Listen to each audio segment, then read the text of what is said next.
Josh. I'm an alcoholic. Josh. Yeah, I'm quite nervous. It never kind of gets any easier. I suppose the amount of time that I obsess has kind of gotten smaller and smaller. The moment I got in my car this morning and started making my way here, then I started to obsess about what it is I was going to say, how it is I was going to say it. But it certainly does get a little bit easier. I remember in my first year, I think I was about 6 months sober, 7 months sober. I remember sitting at the back of the room and listening to someone who was sharing. I think they were about 7 years, 8 years, round about there, and they were sharing how full their life was at that specific time. And I remember sitting at the back of the room, and I was in like early recovery, and I remember thinking to myself, it's not my experience yet. Like I was in early recovery, I was trying to do the best that I could, and I desperately wanted my life to be as full as the guy that was sharing, and it wasn't. But as I sit here today, I kind of understand now that I needed to do, what the book suggests. And today my life is full. It really is. It's difficult to share everything that's kind of come my way, all the gifts that God has sent my way in such a short space of time. But I think if you're sitting here today and you're wondering whether the program works, or you're new to the program, or it's your first couple of months into sobriety, just please keep coming back and please keep working your program to the best of your ability, because eventually all the miracles start to happen. Because that was my experience, So I might as well start. A good place for me to start is always fear. It's always fear, because I've got that same fear right now, Am I going to be profound? Am I going to share an incredible message?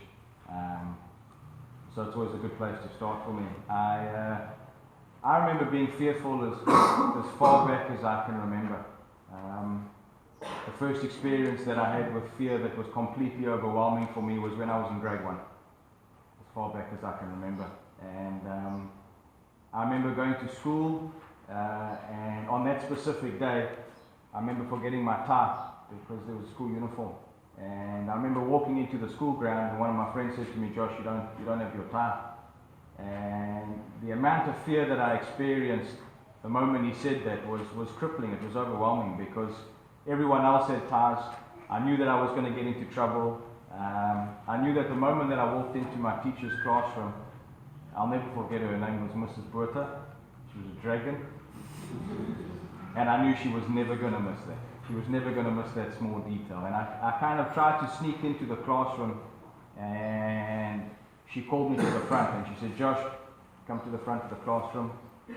And she said, "Where's your tie?" And in that moment, I did something which would become my solution to fear for a long time, because that was my solution. And I found my solution to being fearful from a very young age. And I made up a story, and I lied. And she said to me, "Where's your tie?" And I said, "We were robbed last night." We were robbed. And they cleared us out, and there's nothing left at the house.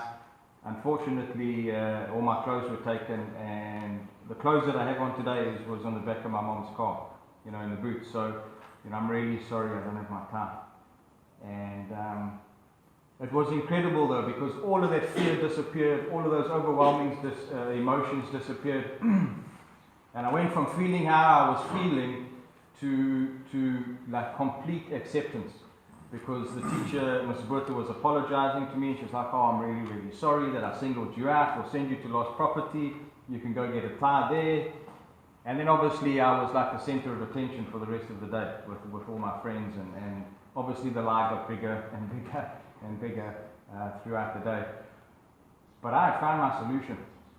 I found my solution to fear from a very young age. And that was really just to make up a story and to lie. And that's how I continued. That's how I continued throughout my childhood. There were moments where I felt that I was accepted. There were moments where I felt like I was a part of, and it kind of came in the form of finding something I was good at. And for me, that was sport. I used to play football. I was a good footballer. I used to play golf. I used to play cricket. I used to run. And while I was doing that, and while I was succeeding, or while I was winning, then I felt like my life was okay. I felt like everything was going to be okay as long as I was winning. If I came in second, or if there was even a chance that I was going to come in second, I would just give up. I would just give up because there was no use. There was no use of me, even trying if I wasn't going to be if I wasn't going to completely succeed.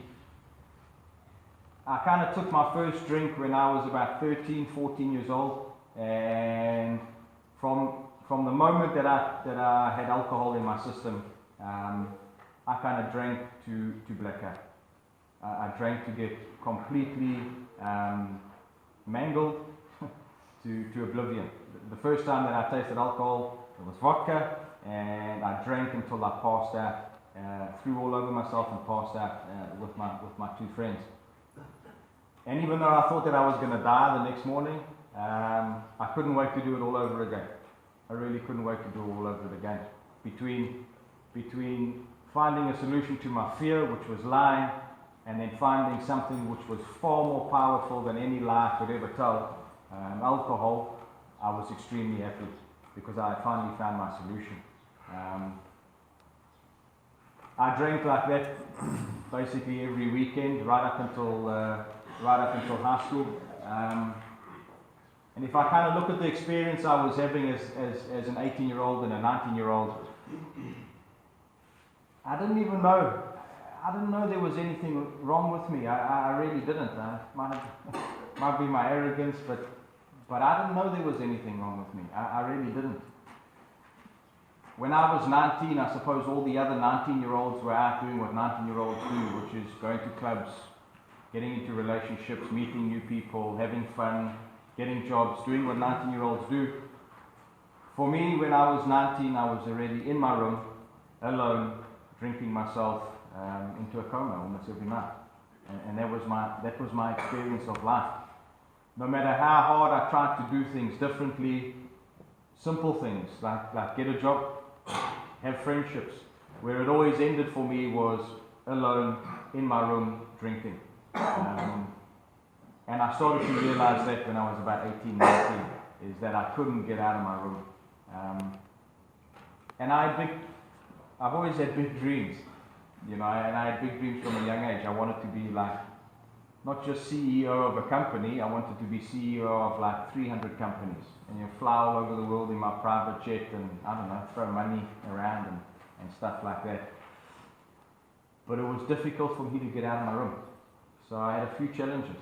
I had a few challenges that I needed to overcome. One or two. And I realized the problem. I certainly realized the problem. It was where I was living. It was the people around me that was the problem. It was the small little town that I lived in. They were certainly not as open-minded and had the same ideas as me. So I decided to move to Cape Town because that was more my style, I thought. And that's where my cycle started, because I went down to Cape Town, and unfortunately wherever I went from then on, I took me with. And every single chapter of my life from then on ended exactly the same way. It ended up with me being alone in my room, drinking and drugging, completely alone. Until eventually I got to the point where it was kind of, I was either going to commit suicide or I was going to try something different. And I did. I moved. Cape Town was not for me because those people were not as open-minded as I was, and wasn't the place for me. So I thought, if I go to London, London's definitely the place for me, and it's where I can start and it's where I can achieve all of my dreams. And I moved to London, and the same thing happened in London for me. Within a couple months, dismissed from my job for drinking, and I found myself alone in my room, drinking and drugging myself into a coma.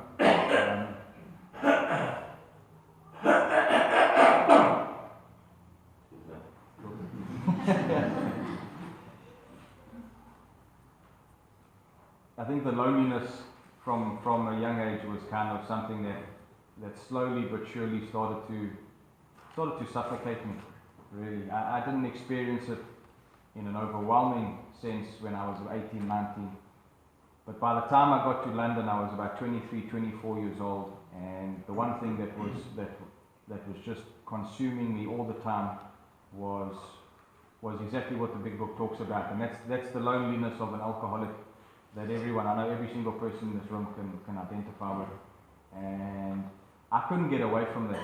I really couldn't get away from that. No matter where I went in the world, no matter how many people I had around me, no matter how many relationships I tried to get into, no matter how many jobs I got or money I had, that sense of I'm not okay, I'm alone, just never kind of went away.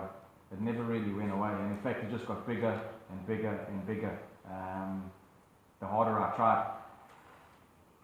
My last geographical, which was to be my ultimate solution to my entire life,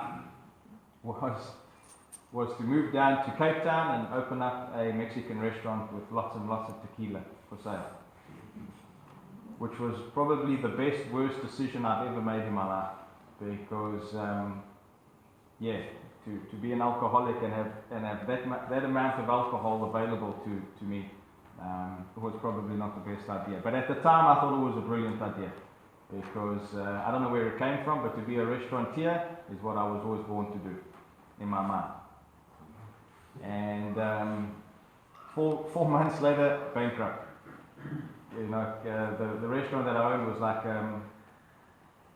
it had been a part of Cape Town for 22 years. It was the second oldest restaurant in Cape Town until I got my hands on it. It's now closed down and it doesn't exist anymore. So yeah, that was my contribution to the heritage of Cape Town. But I'd have to say that the reason why it was the best decision I ever made was because that last 4 months in Cape Town was probably the most frightening 4 months of my life.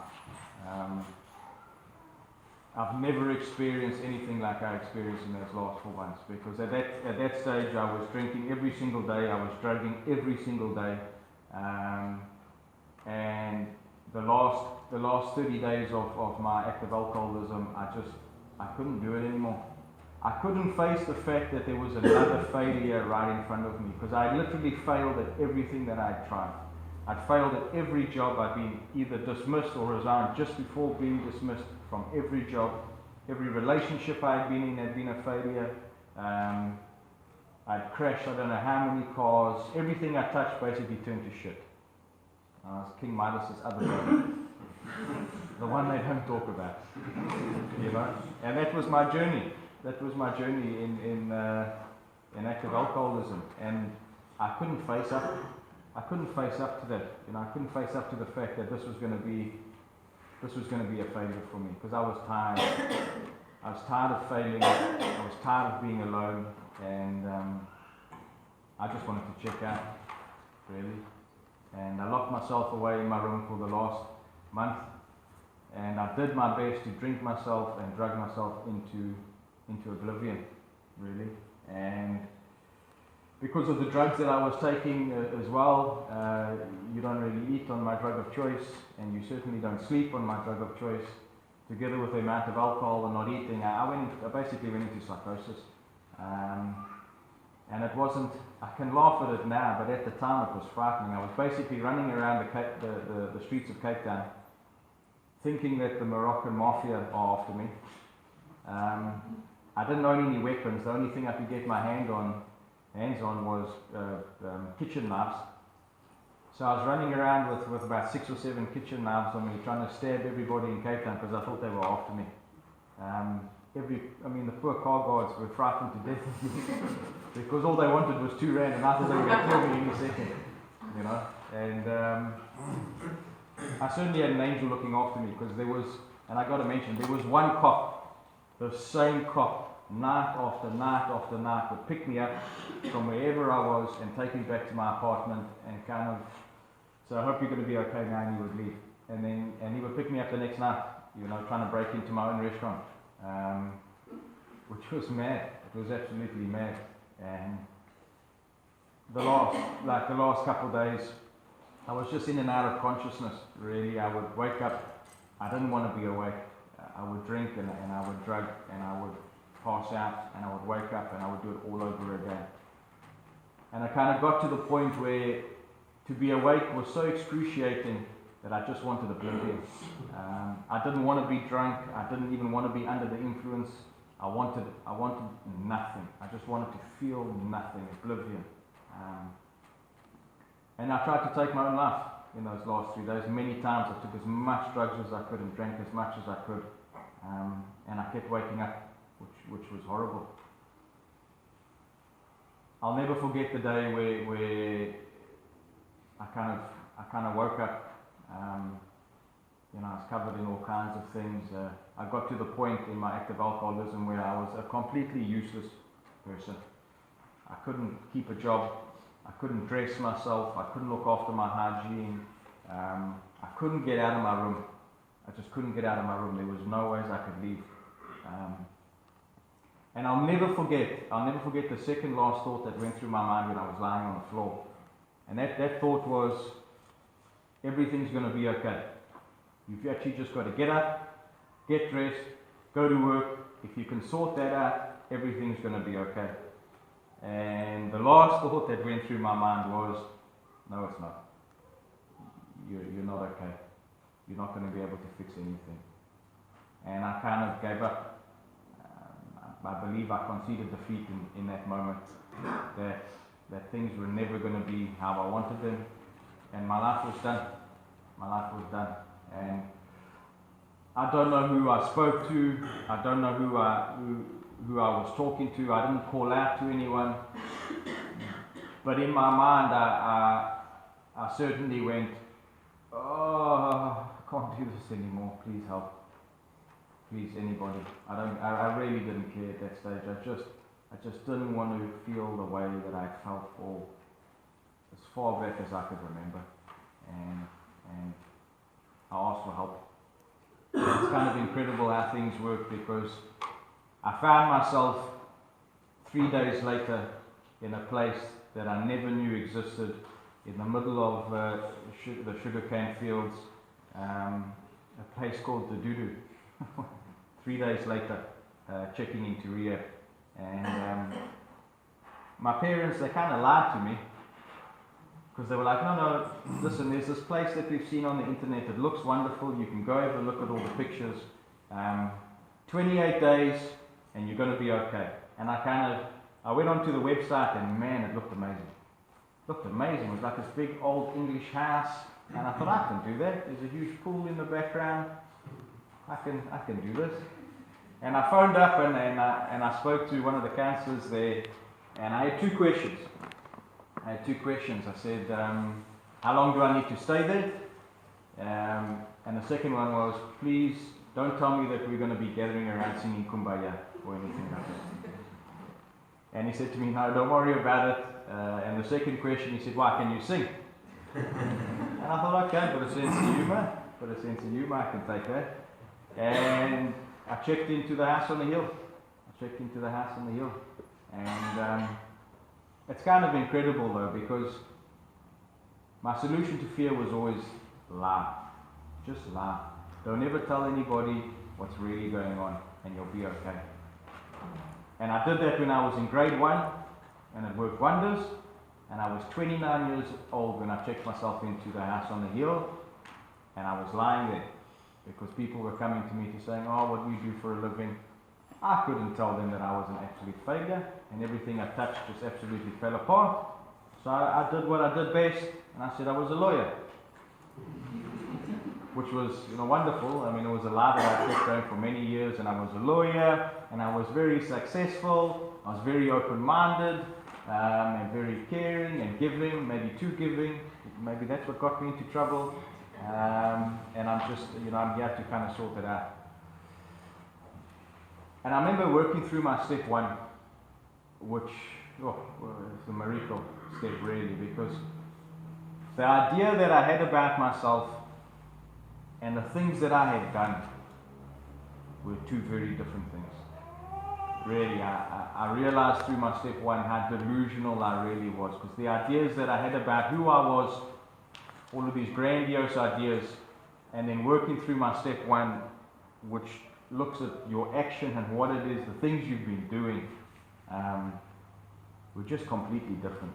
You know, it was completely different. My step one was soul destroying for me, because I kind of realized who I was.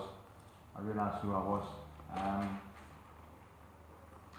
My first resentment in sobriety, because I really didn't know what resentment was. I really had no idea. But I learned, I learned the hard way, just like every alcoholic. I remember coming into treatment, and we were out on the volleyball court playing volleyball, and I was on this side, and the guy was on that side, and he hit the ball, and the ball went out. So I said, the ball went out, and he said to me, no, it was in. I said, no, you're mistaken, it was out. He said, you sure about that? It really looked in. And I was like, no, I'm really sure about that, the ball was out. And the game finished, and I thought to myself, I actually can't believe this guy. He would come all the way to treatment and lie on the volleyball court. Like, this is not okay. This guy's got serious problems, and I'm going to help him. So what I decided to do was follow him around for the next 5 days and make a mental note of everything that he did wrong. I was literally walking around, watching him and going, oh, okay, you didn't put that cloth back where it's supposed to be. I'll remember that. You're speaking to that girl for far too long. It's definitely over the 30-second rule. That's not okay. We'll do that. And then came his life story. And I remember him reading his life story, and he got to a part where he kind of mumbled and then carried on. And I thought, what did you miss out there? That's not okay. So I went to my sponsor, and I said to him, listen, I've got a resentment towards this guy. Well, I had a resentment while I was listening to his life story. So I want to give him honest feedback, and if I give him feedback while I'm resentful, that's not okay. So I've worked through the resentment now. So I'd like to reread his life story now that I've got no resentment, because then at least I'll have a much better feedback. My sponsor knew what was going on. I said, yeah, sure, go ahead. And I went through his life story line for line until I could find out something that he had missed. And I should have seen it coming. I really should have seen it coming, because when his feedback came, everybody else's feedback was like 1 minute, 2 minutes. I had 2 feedback forms full of feedback, because I was out to hurt him. I really was out to hurt him because of the volleyball game. Because the fact that the ball was out, the behavior and the amount of effort that I will go to kind of defend myself, defend my disease, defend the right to be right is incredible, you know. And I gave him his feedback, and I was nasty. I said lots of horrible things about him. But it was important for me to experience that, because the penny dropped about 2 weeks later. I wish I could have said it dropped faster. Thank God for concern groups, because I got concerned, and I'd learned very quickly in my first concern group to go, no, absolutely right, I'm wrong, to get the heat off. But my behavior was the same, and then I got concerned the next day, and then I got concerned the next day, and then I got concerned the next day, and I couldn't understand it. I couldn't understand that everyone was kind of pointing out all of this behavior to me, and I was right. I was right. According to me, that goddamn ball was out, and I was willing to go to any lengths to prove it. And it's amazing how it works, because I was working on step 2, which is about insanity, and the penny dropped for me in that experience. Eventually the penny dropped, where I realized everything I had done and the behavior that I had kind of displayed around this resentment, and I realized how mad I was. I really realized how mad I was. So I can honestly say that those concern groups, they saved my life, because if it wasn't for them, I don't think I ever would have realized how mad I really am. I wouldn't have seen it. I went through treatment, and I can honestly say it was probably one of the most wonderful experiences of my life. I really need to be honest, because for the first time in my life, I was introduced to a group of people that thought like me, that behaved like me, had stories like me, and I didn't know that people like you existed. I really didn't. In active alcoholism, I thought I was going to die alone. I thought I was the only person that had the problems I had, and I was going to die alone. And coming into treatment, it saved my life. House on the Hill absolutely saved my life, and the 12 steps have saved my life. Because I've never ever felt as alone ever in my recovery as I have in active addiction. Because I'm with everyone else in the room who's just like me, you know, which has been one of the miracles of recovery. I was so passionate about this program that I came out of rehab guns blazing. I really did. Like this, I found this 12-step program that had changed my life. I wasn't feeling lonely anymore. Like all of life seemed like there was endless opportunities. And all I had to do was do as my sponsor told me to do my step 11s, get a service position, go to meetings and try help a still suffering alcoholic. And I took it seriously. I mean, I took my first year very seriously because I was passionate. I was passionate about the 12 steps. And like I said, I came out guns blazing. I wanted everybody around me to experience what I experienced through working the 12 steps. Even if you didn't want to know about the 12 steps, I was going to tell you about the 12 steps. If you didn't know what your character defects were, I was going to tell you about your character defects. If you didn't think you had a problem that needed solving, I was going to solve it anyway. So I was crazy in my first year. I was really mad. And I was kind of going around from meeting to meeting and pointing out everybody else's character defects and saying, you need to be doing this and you need to be doing that. And anyone of the opposite sex, if they even looked in my direction, because their friend was behind them and their eyes seemed to glance over me, I was like, that is not okay. You're on a comban with me.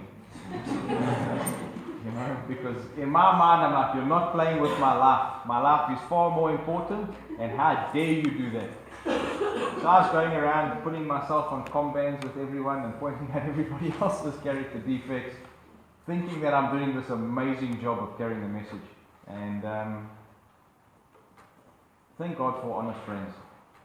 You know, thank God for honest friends. Because I did have a friend that sat me down close to the end of my 1 year and said, hey, listen, Josh, you know, you're an arsehole.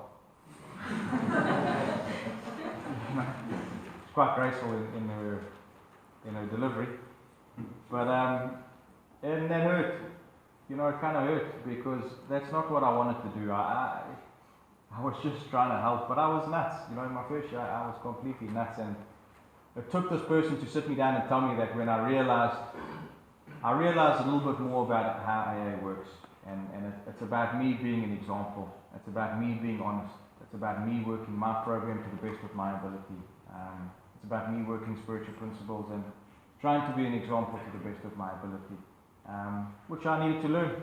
And I've continued to learn in my recovery because I've had lots of opinions about how other people should do recovery, about what they shouldn't be doing, the things they should be doing. And they're just my opinions. Because when the experience comes my way, then all of a sudden I've got a different take on the matter. And it's really been my recovery in the last 5 years is I've had to learn by experience, you know. And I've had some amazing experiences in my recovery. I've also had some less amazing experiences in my recovery, but they're all learning curves, you know. Going into my second year in recovery, life kind of started for me. My first year I was in a complete pink cloud. But into my second year, life kind of started. And I realized that I needed to stand up for my recovery. In my active addiction, I never really took responsibility for anything. I always blamed my parents, I always blamed my father particularly, and I always wanted something from him. I was never really honest with him. As long as he could give me some money and support me, then I would kind of keep the relationship. And in my second year, I kind of had to stand up for myself, and I kind of had to become self-supporting, which was something that I'd never done in my life. And that meant, you know, continuing to keep my job, pay for my rent, live life, become self-supporting. And I was a 30-year-old who had failed at everything, and it was fearful. It was fearful. And I had to work my program.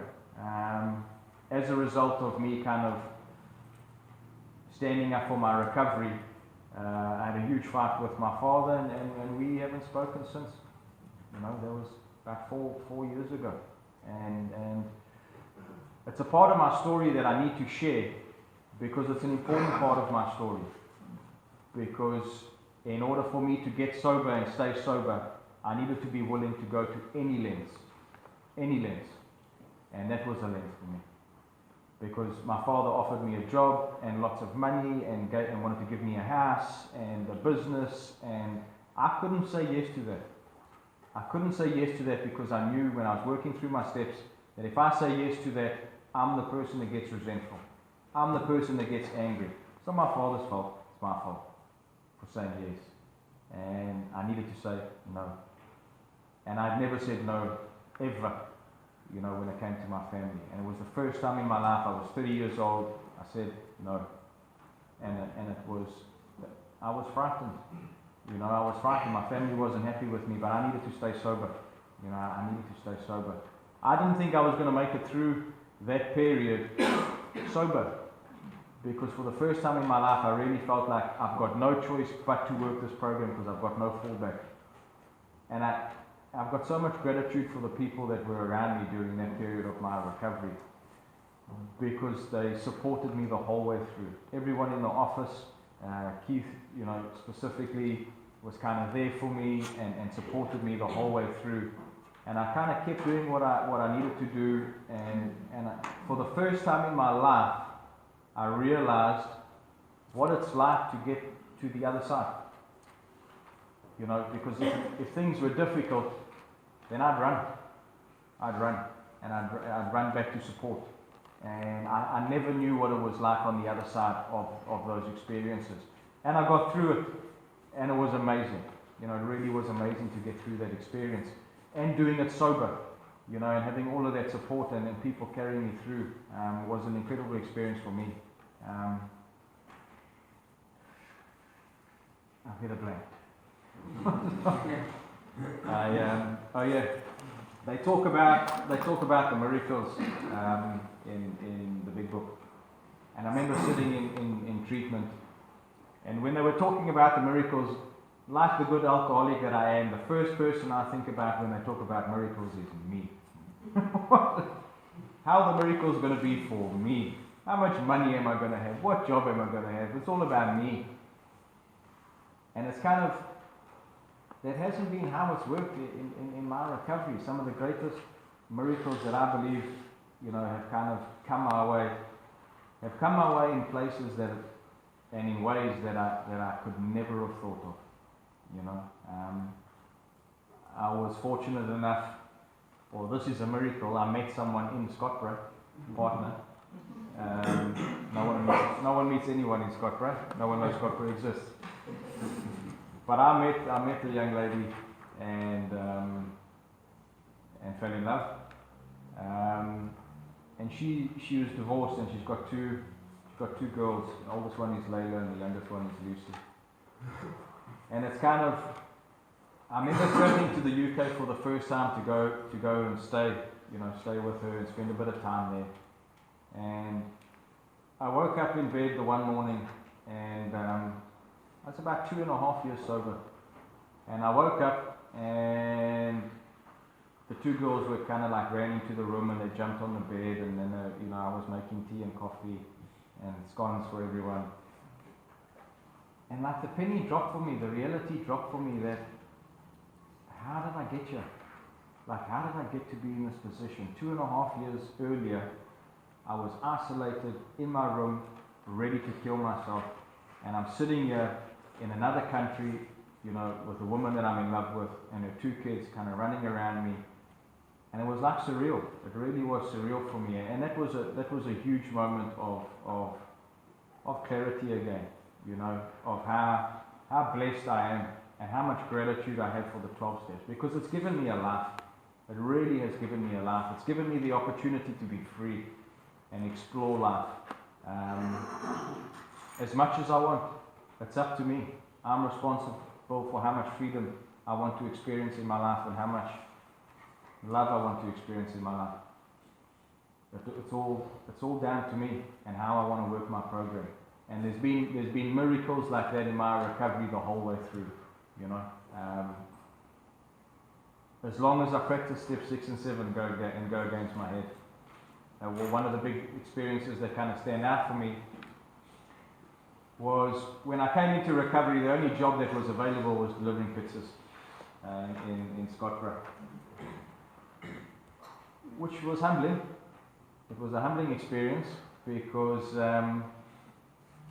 in my mind I'm a restaurateur. I don't deliver pizzas. And my sponsor said to me, "You're going to go deliver pizzas, you know, because you don't have a job and you need money." So I went against my head and I went, and I was kind of just getting over the humility around it when my uniform for Debonair's arrived.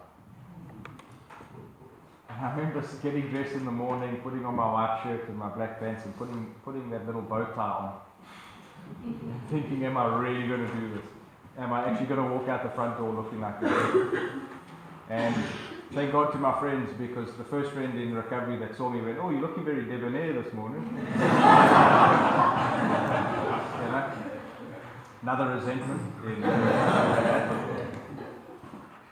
And it got to the point where I'd been working there about 3 weeks, 4 weeks, and I thought, no, man, this is not for me.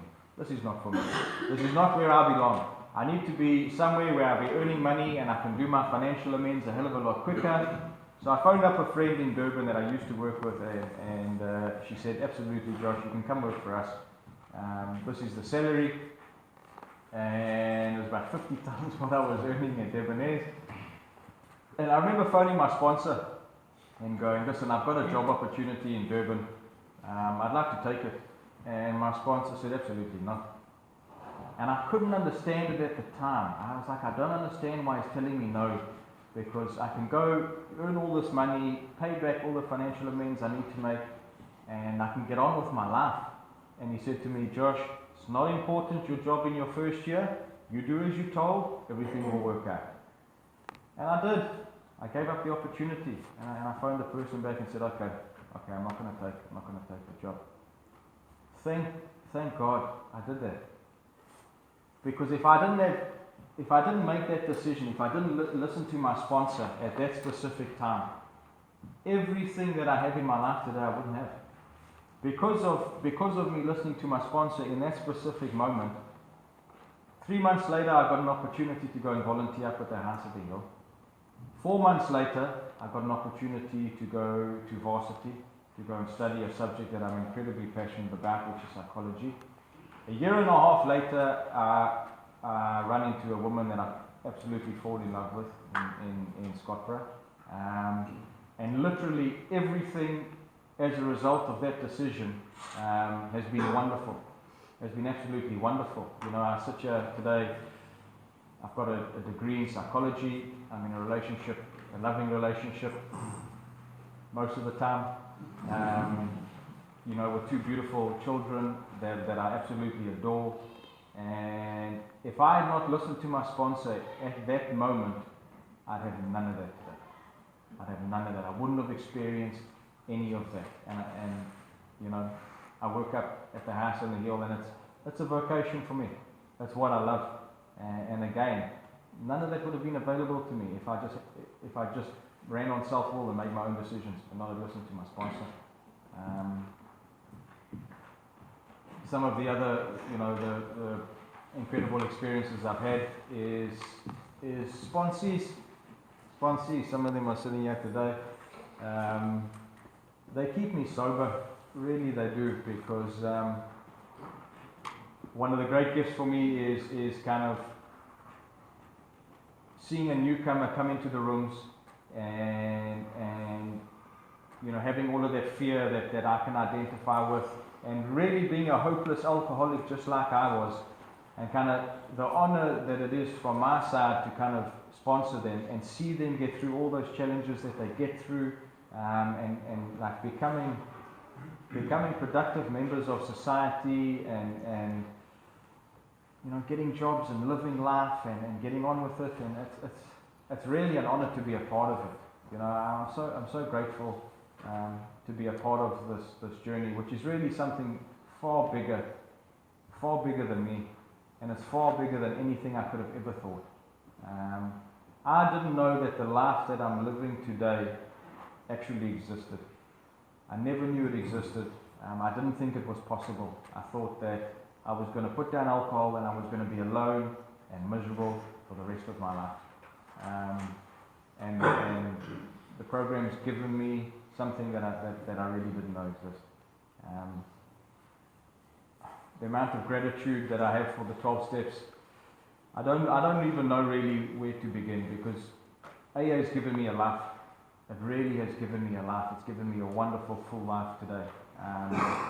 And I hope I can, you know, facilitate or help another alcoholic experience what AA has given me today. So yeah, thanks for letting me share.